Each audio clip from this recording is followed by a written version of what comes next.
Hello everyone, welcome again to the channel. Today I want to share with you my opinion about this recent story in relation to Japan. So as you know, Shinzo Abe, the ex-prime minister of Japan, was recently assassinated.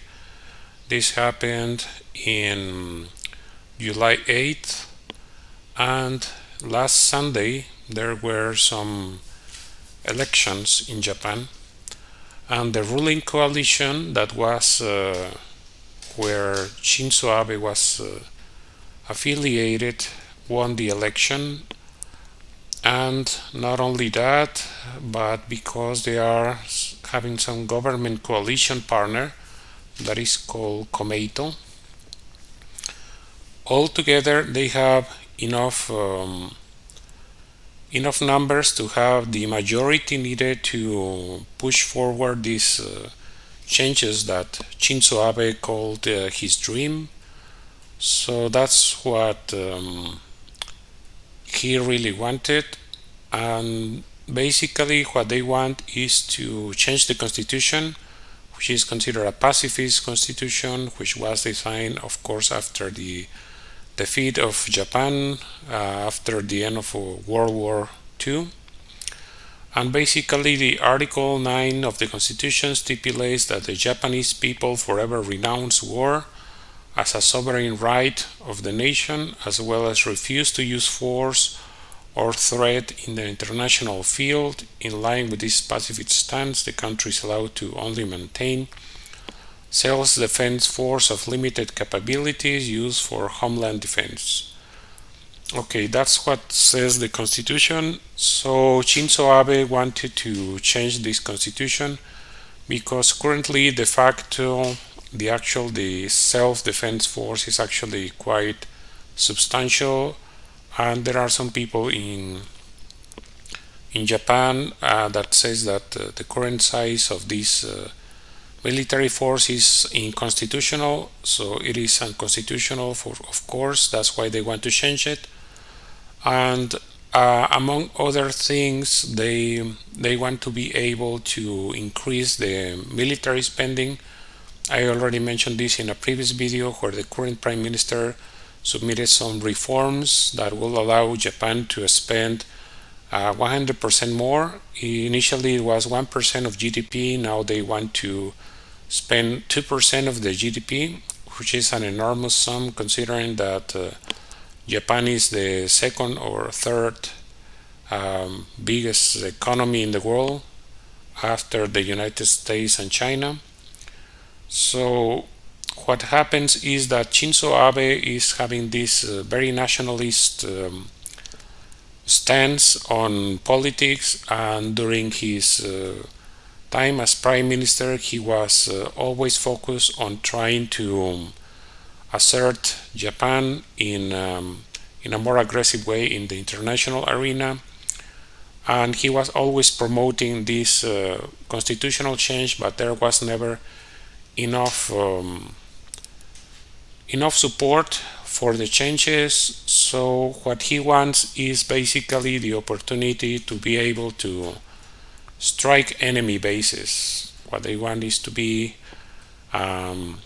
the increase in militarism and nationalism, and he was always in favor of having some patriotic education in the country so that it will be possible to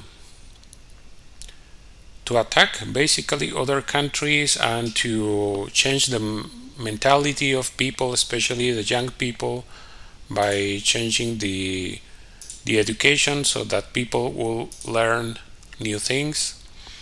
And among other things, when he was prime minister, he was always trying to have some aggressive relationships with Korea and with China. He had also aggressive behavior with Russia, so they started to have a lot of arguments about some island that have been in dispute with Russia for a long time, since the end of World War II, and also with some islands that are also disputed with China. So he was pursuing all these things, but more than anything, he wanted to change the perception and the culture of Japan so that it will be more welcoming for this nationalism, this new nationalism, and he was very interested in making these constitutional changes. Actually, the nationalism in Japan never really disappeared, but it was not very popular. But it is popular with some elites, some groups. As you know, the Japanese people are very proud of their own identity, and that's why nationalism during the imperial period had so much support. Especially important is the fact that the Shintoism, which is a religion that recognizes the emperor as both the political leader of Japan, the ruler, and also the spiritual leader of Japan. It was part of the whole identity of Japan during the imperial time, during the nationalism period, and they want to continue that. So I already said that this is, in my opinion, a very negative development, because Japan wants to be able to solve all these problems through military means. So if the constitutional changes will be approved, which is probably very possible considering that now they have the majority, so then we will see some very negative developments in the world, specifically in the Pacific. It is known that Japan took these the constitutional changes under duress when they were defeated in World War II. So probably they were imposed on them. A lot of Japanese don't welcome the presence of the United States. As you know, Japanese people are they are very much interested in racial purity. So the Yamato race is still a thing. A lot of Japanese don't like the idea of mixing with other people from other nationalities, and it's especially important for Japanese to have this posture to ensure that people will have some kind of pride in being Japanese. So all these ideas were part of the mentality and the policies of Shinzo Abe.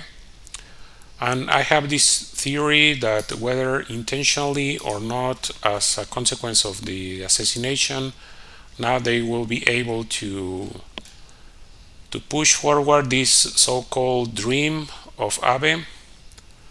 So it is even possible, I'm speculating, that it's even possible that this was part of some conspiracy.